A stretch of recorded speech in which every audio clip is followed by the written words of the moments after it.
यो रेडियो नेपाल हो। अब बाबुराम तिमिलसिनाबाट समाचार सुन्नुहोस्। शुरूमा प्रमुख समाचार। राष्ट्रिय स्वतन्त्र पार्टीबाट सरकारमा सहभागी मन्त्रीद्वारा प्रधानमन्त्री पुष्पकमल दाहाल प्रचण्ड समक्ष राजीनामा पेश। सरकारबाट बाहिरिए पनि राष्ट्रिय स्वतन्त्र पार्टीले सरकारलाई दिएको समर्थन भने कायमै राख्ने।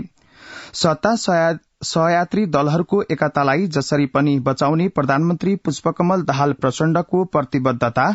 राष्ट्रपति विद्यादेवी भण्डारीले यही माघ 27 गते संघीय संसदको संयुक्त बैठकलाई सम्बोधन गर्नुहुने र पाकिस्तानका पूर्व राष्ट्रपति परवेज मुशर्रफको निधन।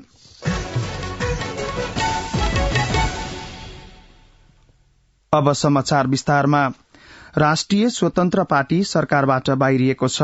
हिजो बसेको केन्द्रीय समिति र संसदीय दलको संयुक्त बैठकले सरकारमा रहेका मन्त्री फिर्ता बोलाउने सर्वसम्मत निर्णय गरे पश्चात प्रधानमन्त्री पुष्पकमल दाहाल प्रचण्ड समक्ष राष्ट्रिय स्वतन्त्र पार्टीबाट सरकारमा सहभागी मन्त्रीले राजीनामा बुझाएका हुन्। हिजो साँझ प्रधानमन्त्री निवास बालुवाटारमा पुगेर रासोपाका तर्फबाट मन्त्री परिषदमा सहभागी श्रम रोजगार तथा सामाजिक सुरक्षा मन्त्री डोल प्रसाद अर्याल, शिक्षा विज्ञान तथा प्रविधि मन्त्री शिशिर खनाल र स्वास्थ्य राज्य मन्त्री तोसीमा कार्कीले राजीनामा बुझाउनु भएको हो।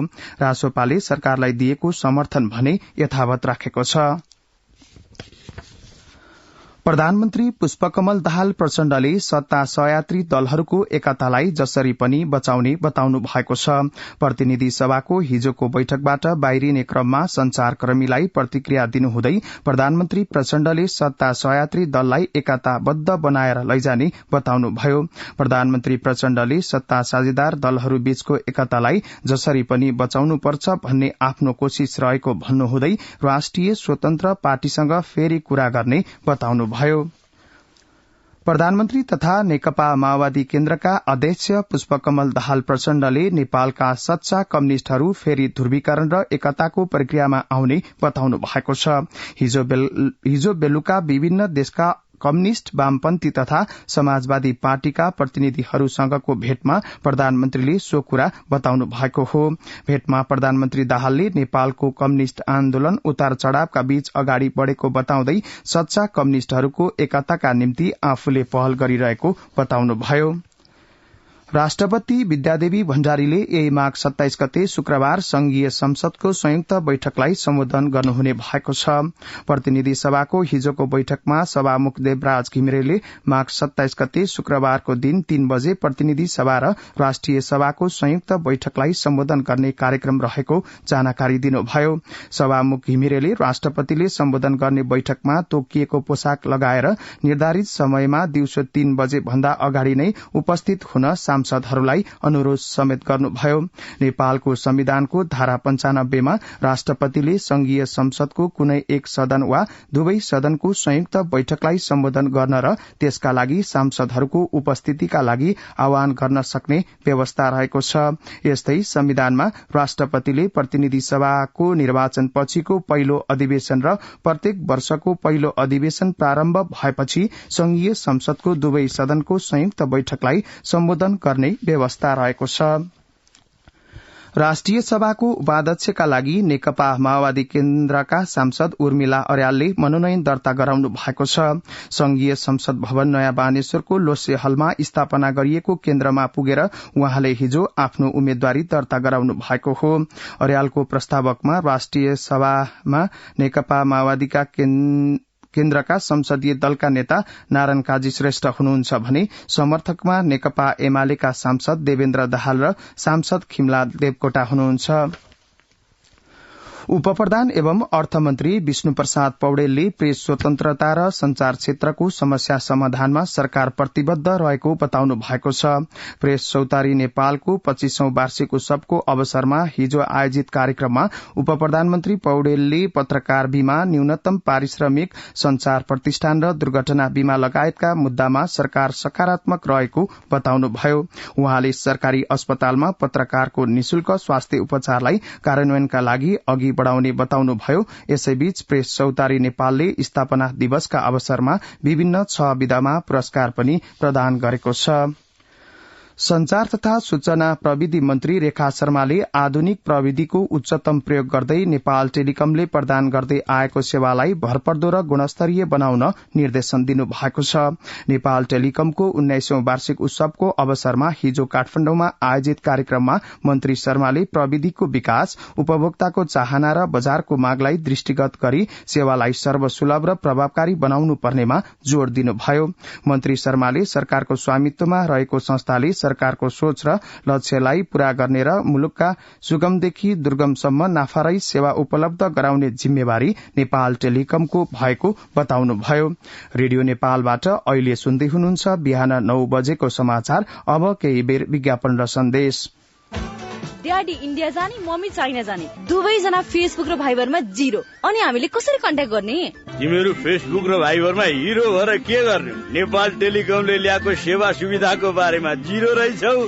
अहिले नेपाल टेलिकमले रोमिङ सेवा ल्याएको छ। चाइना र इन्डियामा हाम्रो यही प्रिपेड मोबाइल मजाले चल्छ। बेला बेलामा कुरा गर्न केही समस्या छैन। हो र भने अनि कसरी चलाउने चाहिँ थाहा छ त? किन थाहा नहुनु? यो सेवा एक्टिभेट गर्नलाई *1415*7 र # डायल गर्नुपर्छ र उतैबाट रिचार्ज गर्न पनि मिल्छ। तिमीहरूलाई पनि अरू कुरा थाहा पाउन मन छ भने नेपाल टेलिकमको मोबाइल एप्स अथवा वेबसाइट हेरे हुन्छ। नेपाल टेलिकम, राष्ट्रको संचार। अब बाँकी समाचार। निर्वाचनको समीक्षा लगायतका विषयमा छलफल गर्न नेकपा एमालेको केन्द्रीय कमिटिको 5औं बैठक माघ 29 गते बस्ने भएको छ। गत मक्सिर 4 गतेको प्रतिनिधि सभा र प्रदेश सभा सदस्यको निर्वाचनपछि एमालेको केन्द्रीय कमिटिको बैठक पहिलो पटक बस्न लागेको हो। एमाले केन्द्रीय सदस्य एवं केन्द्रीय प्रचार विभागका उपप्रमुख विष्णु रिजालले बैठकमा मुख्य गरी निर्वाचन समीक्षा, समसामयिक राजनीतिक स्थिति र सांगठनिक सुदृढीकरण बारे छलफल हुने जानकारी दिनुभयो। त्यसै गरी पार्टीको सचिवालय बैठक यही माघ 26 गते बस्ने तय भएको छ। परराष्ट्र मन्त्री डाक्टर विमला राई पौडेल श्रीलंकाको भ्रमण सम्पन्न गरी हिजो स्वदेश फर्किनु भएको छ। श्रीलंकाको 75औं स्वतन्त्रता दिवसका अवसरमा सहभागी हुन श्रीलंका पुग्नुभएका परराष्ट्र मन्त्रीले विभिन्न उच्च स्तरीय भेट गर्नु भएको थियो। स्वदेश फर्किने क्रममा हिजो दिउँसो त्रिभुवन अन्तर्राष्ट्रिय विमानस्थलमा पत्रकारहरूसँग कुरा गर्नुहुँदै परराष्ट्र मन्त्री पौडेलले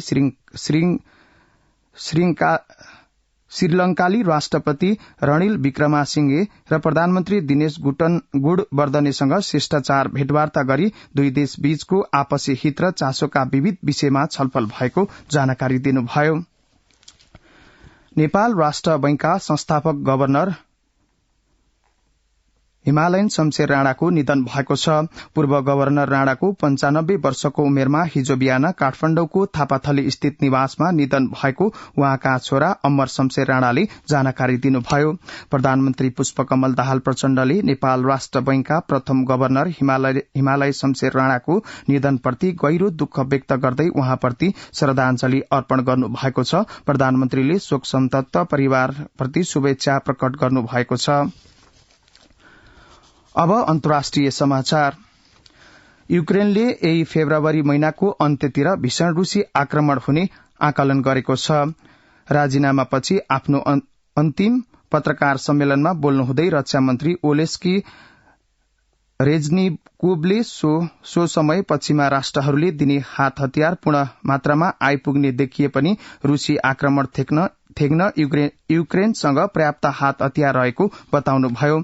युक्रेनका राष्ट्रपति भ्लोदिमिर जेलेन्स्कीले पूर्वी युक्रेनमा भीषण युद्ध चलिरहेको जानकारी दिनुभयो। रक्षा मन्त्रालयलाई लिएर धेरै भ्रष्टाचारका घटना आएपछि युक्रेनी रक्षा मन्त्री रेनिजिकोवले राजीनामा दिनुभएको हो। पाकिस्तानका पूर्व सैनिक जनरल तथा राष्ट्रपति परवेज मुशर्रफको 79 वर्षको उमेरमा निधन भएको छ। पाकिस्तानका पूर्व राष्ट्रपति मुशर्रफको संयुक्त अरब इमिरेट्समा रहेको दुबई स्थित अमेरिकी अस्पतालमा निधन भएको हो। पूर्व सैनिक जनरल पाकिस्तानी पूर्व राष्ट्रपति एमएलओ इडोसिन रोगबाट ग्रसित हुनुहुन्थ्यो। मुशर्रफ सन् 2016 देखि दुबईमा बस्दै आउनु भएको थियो। टर्कीको दक्षिण पूर्वी क्षेत्रलाई केन्द्रबिन्दु बनाएर 7.8 म्याग्निच्युडको भूकम्प गएको छ। स्थानीय समय अनुसार बिहानको 7:10 भूकम्प गएको हो। भूकम्पपछि टर्कीको राजधानी अंकारा लगायतका धेरै शहरमा भवनहरू भत्किएको बीबीसीले उल्लेख गरेको छ। अब मौसम सम्बन्धी जानकारी। आज देशका पहाड़ी भागमा आंशिकदेखि सामान्य बदली रही उच्च पहाड़ी तथा हिमाली भागमा मौसम सामान्यतया सफा रहने जल तथा मौसम विज्ञान विभागले जनाएको छ। आज दिउँसो काठमाडौँ उपत्यकाको अधिकतम तापक्रम 19 देखि 21 डिग्री सेल्सियसका बीच रहने अनुमान गरिएको छ। अन्तमा यस प्रसारणका प्रमुख समाचार फेरि एकपटक। राष्ट्रिय स्वतन्त्र पार्टीबाट सरकारमा सहभागी मन्त्रीद्वारा प्रधानमन्त्री पुष्पकमल दाहाल प्रचण्ड समक्ष राजीनामा पेश। सरकारबाट बाहिरिए पनि राष्ट्रिय स्वतन्त्र पार्टीले सरकारलाई दिएको समर्थन भने कायमै राख्ने। सत्ता सहयात्री दलहरूको एकतालाई जसरी पनि बचाउने प्रधानमन्त्री पुष्पकमल दाहाल प्रचण्डको प्रतिबद्धता। राष्ट्रपति विद्यादेवी भण्डारीले यही माघ 27 गते संघीय संसदको संयुक्त बैठकलाई सम्बोधन गर्नुहुने र पाकिस्तानका पूर्व राष्ट्रपति परवेज मुशर्रफको निधन। रेडियो नेपालबाट बिहान 9 बजेको समाचार सकियो। यसपछि नेपाल भाषाको समाचार सुन्न सक्नुहुनेछ। हवस् त, नमस्कार।